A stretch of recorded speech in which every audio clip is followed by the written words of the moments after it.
Welcome all to accessiBe's Spotlight Sessions, where we shine a light on incredible individuals and organizations and the work that they do. I am your host, Josh Basil. I'm a C4-5 quadriplegic, paralyzed below my shoulders. I'm the Community Relations Manager here at accessiBe and a passionate disability rights advocate and attorney focused on breaking down barriers to access and inclusion for people with disabilities. Today, on accessiBe Spotlight Sessions, we're joined by Vincenzo Piscopo, the CEO of United Spinal Association. Welcome, Vincenzo. Thank you, Josh. So nice to be here I'm so glad that chatting with you.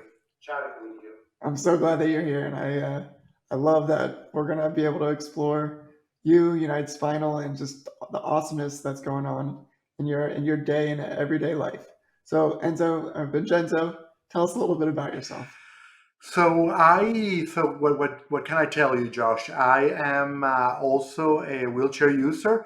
I am a T6, T12, somewhere around there, T69, but my injury was a T12. And I've been on a wheelchair, I've been using a wheelchair for the last 12 years. I worked for the Coca-Cola company for 25 years, and then I took the big step of moving to the nonprofit world. And so I'm from Venezuela. My parents are Italian. I have 4 kids, and that's me. So when did that transition fully take place from Coca-Cola to United So Spinal? I transitioned last November. So November 2021 was when I started in United Spinal, and it was it's such a great. I believe it's one of the best decisions that I've made in my life. And all right, so with United Spinal, tell us a little bit about the mission and then kind of what your role as the CEO and day to day look like. So, the mission of United Spinal is empowering and providing the resources and tools to the community of people with spinal cord or spinal cord injury and disorders to live their life at their full potential, whatever that is. And yeah, so basically what we do is make sure that we meet our members where they are by providing the resources they need to really be successful and have a happy life. But that has different components, right? It has the component of that direct help that we do to them, but it also has a lot of implies as well, making sure that we work on making this world more accessible, because although that doesn't is not something that we do directly to them, it's something that we do for them, right, for our community. So accessibility is a big priority for us. On top of that, and when we talk about accessibility, it's not only accessibility from a physical infrastructure, but also from a technological perspective, right? So that people are included everywhere that we need to be included, right? So same as our friends that are not wheelchair users. So having the same role and the same place in society as everybody else. So that's the first one. The second thing that we do, which is also extremely important to make sure that we accomplish our mission, is our role in advocacy, right? In making sure that we influence public policy in a way that will make our life, that will make it easier for us to be included and to have equity on everything that we deserve. So that's another big role, right? Because you cannot accomplish our mission of allowing you to empowering you to live your life at fullest if the public policy is not supporting that, if the environment is not supporting that. So it's like a four-legged table, the way I see it.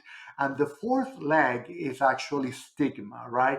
Is to making sure that society understands the value that our community presents and our role in society and the importance of our role in society. So with that, United Spinal works very closely with corporations, providing them trainings and making sure that they work with us to remove the stigmas. And all those four legs are extremely important, Josh, because you wouldn't be able to, it's great to have an accessible place, it's great to have the right policies, but if you live in a society that has a very negative stigma of people with disability that creates a lot of unconscious biases, then it's very hard for us to accomplish our mission. So that's why we focus on those four things. And what do you think when it comes to stigma? How do you really change that? What's the influences that can really change that narrative to a successful kind of rethinking of who is in the spinal cord and paralysis community? Yeah, so I mean, I think there is a couple of components, right? One component that is very important, especially for corporation, is to really understand the value that people with disability can offer to corporations, right? So, in a way, that the value that we offer to a corporation is doesn't have to do any. It has to be seen as absolute, right? In the sense that, our disability does not have to be a variable. The same way as the color of your eyes is not a variable to decide if you're higher or not, or your height is not a variable to decide if you're higher or not. That's the same way that we need to be. We need to be uh, assessed by the same, based on the skill sets that we offer to the jobs, right? So making sure that organizations are able to see that and really focus on that and not on our disability, it's extremely important. And for that, there is a lot of training that needs to be done, and there is a lot of communications and all that. But the other big piece, Josh, that I think it's a piece that we are not, many organizations are not touching so much, is the whole thing about, the reality of ableism. And I think we have been a little bit shy to talk about ableism, but I think that's a big elephant that is in the room. What is ableist for the audience that doesn't know? The way I define ableism is to really define your worth based on people that are able and not people that are disabled. So defining worth based on the standards that able body present, based on the same standards that an able body has, thinking that that is the standard to follow. So when we are being measured with the same standards and having the same expectations, it's ableism, right? Because it's based on standards that are not fair to us, right?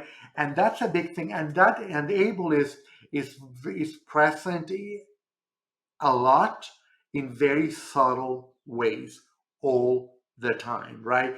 It's like it's present on the every time that we go to a doctor. It's present every time that we are hired.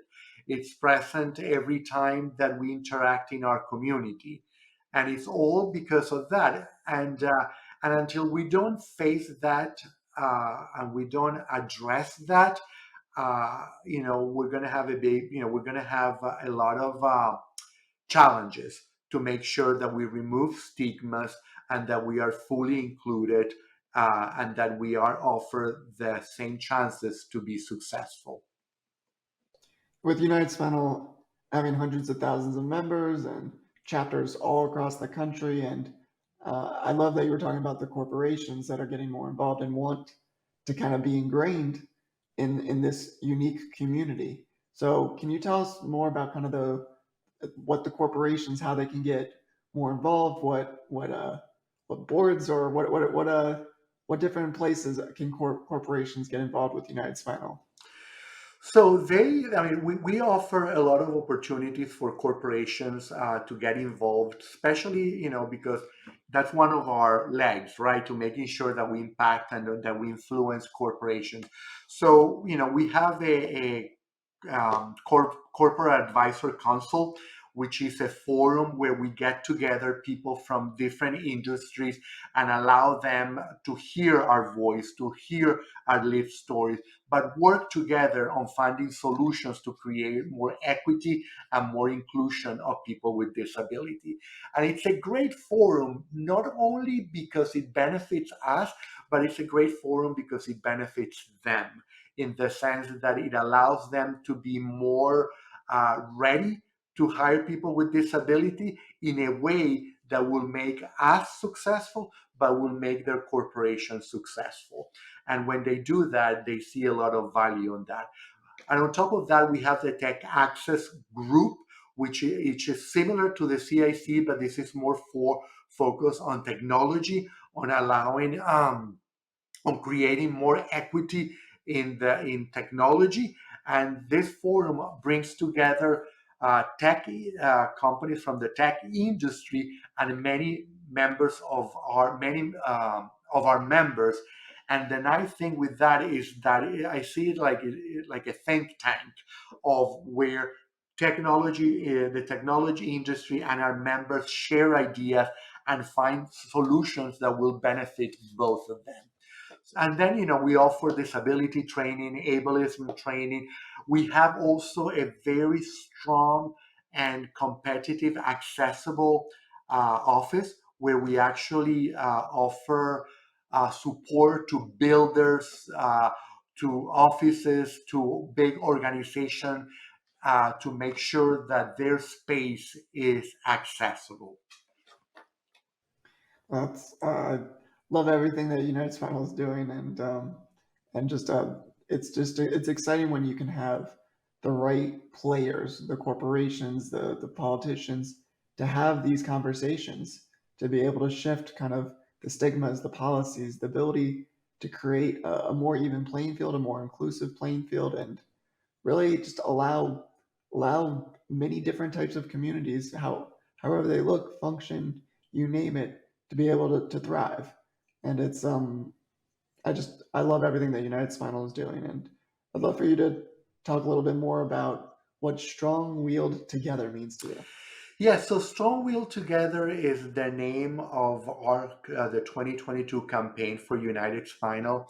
And basically what it is to recognize the value of our community to make us stronger, right? So it's got lots of legs, but one of it is that, and I'm sure you faced that, Josh, in your recovery, as you know, the when you acquire a traumatic injury like a spinal cord injury, the recovery has many steps and many processes, right? But one of the things that make us successful is the sense of community, right? It's like learning from each other, learning from how we faced each of the challenges. And when we do that, we become very strong. We become very unstoppable. So the Strong Will Together campaign, what it does is really recognize the value of community for us to be able to make a change in our personal lives individually, but also as a whole, right? Like, how when we're strong will together, we are stronger on really making an impact on public policies and advocating for our rights. When we are strong will together with corporations and with our members, we are stronger at really making changes on changing stigmas around our community, and so on and so forth. But also Strong Will Together, it's an opportunity to really elevate and recognize and offer a platform for members of our community that are doing amazing work in what they do best.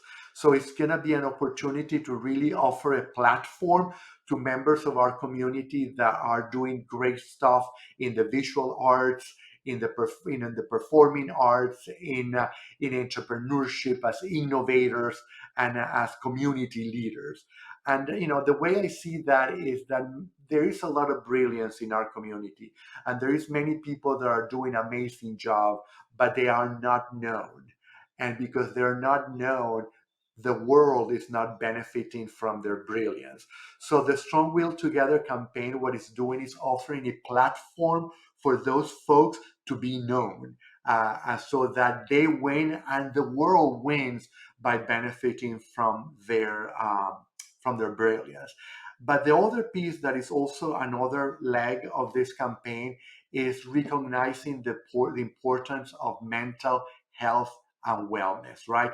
Because many of us, when you are facing a traumatic injury, mental health and mental wellness, it's extremely important. And it's important to recognize it, and it's important to know that it's okay, and that you need to, and that we are here to help, right? So it's also working on removing that stigma, because oftentimes, mental health can be the barrier that is stopping you to live a fulfilling life.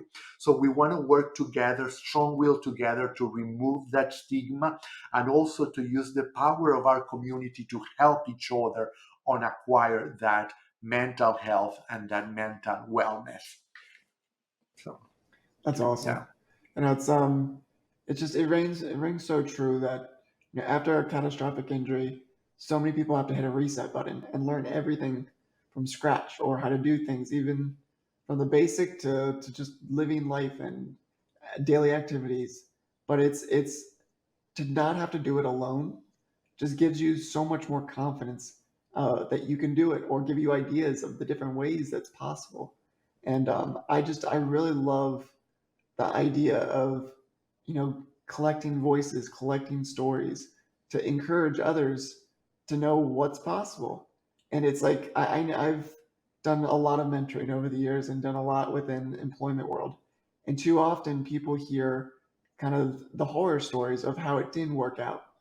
And if you have more and more success stories, which there are so many of them out there, but if you don't leverage those stories, if you don't share those stories, it gets kind of lost in translation, or it gets put kind of in the back. And I love having a platform where you can highlight the awesomeness of the community.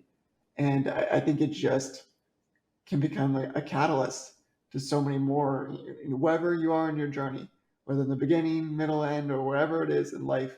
You're having those stories can only help and encourage better conversations, better narratives, and continue to have more and more success. Absolutely. So I love this campaign. And what are you asking of the community to do, to be a part of it? So that we are offering. There is a lot of programming throughout the year related to the Strong Will campaign. So there is a very strong programming around mental health. There is a lot of program. We're going to be launched.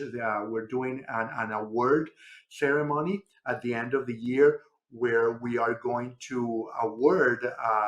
The people, people that have excelled in each of those categories that I mentioned.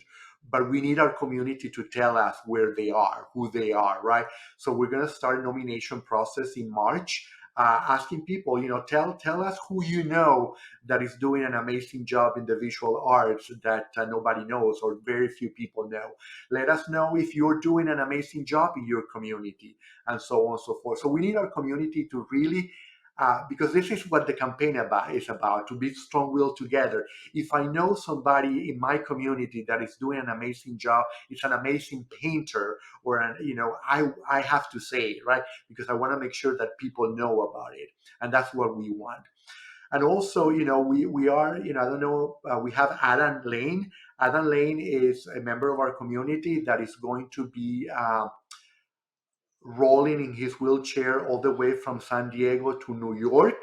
Obviously, It's with awesome. stop, some of the pieces will be done in an airplane, but he's going to be stopping in many of our chapters to actually raise awareness about our organization, but also to raise awareness about the importance of physical health, right? And and adaptive sporting and adaptive fitness and all that. So get involved. cheer for Adam Lane if he's stopping in your community, but also take this opportunity to learn about all the possibilities that are out there to have, a healthy life. So that That's awesome. The balance between mind and body. It's both need to be exercised, both need to be invested in, and mind, body, and it creates spirit, a right? Because that's a lot of the, what the hobbies, do to you. So you really have to have that balance, and that's what Strong Will Together is aiming to do. so on social media, what hashtag can people follow Hash, to learn more and hashtag Strong Willed. awesome. Yeah. I love that. And so what message would you if you could give one message to businesses around the country and around the world, what would that message be? Yeah, the message for me for corporation is that disability inclusion has a very, very high ROI. And when organizations don't have practices, intentional practices to really include people with disability, they're losing out. They're missing dollars, right? Because disability inclusion does not only impact your bottom line from a being able to have, it's the creativity that diversity brings to organization, right? So that's one big thing. The other big thing is that people with spinal cord injury, because we live in a world that was not made for us, we are in problem solving mode 24/7, and that really makes our creative muscle very, very fit, and that's an amazing asset to have in your organizations. But also, if you really want to be able to recruit as consumers the big population of people with disability in this world, you really need to be able to talk to them. And to talk to them, you need to hire people that understand them. So you really need to hire people with disability so that you can recruit the vast market of people with disability. And then on top of that, when you have a diverse workforce, you are more prone to hire talent, because talent really appreciate organizations that are welcoming to diversity. So it's a win-win no matter how you see it. So it's So many that's wins. extremely, it's a big loss when corporations don't think about that, and that's our role in United Spinal, to bring that awareness. There's so many wins, and it's one of the other big things that I love about workers with disabilities is the higher retention rate that corporations have. People with disabilities are so brand loyal, and they continue to show up day in day out and don't look for that. Some do, but they're statistically speaking are less likely to jump ship to another business, another opportunity. They just have that value when a corporation opens their door, a business opens the Yeah, door yeah, to stay and stay long term. yeah, and also, Josh, not only they're very loyal as employees,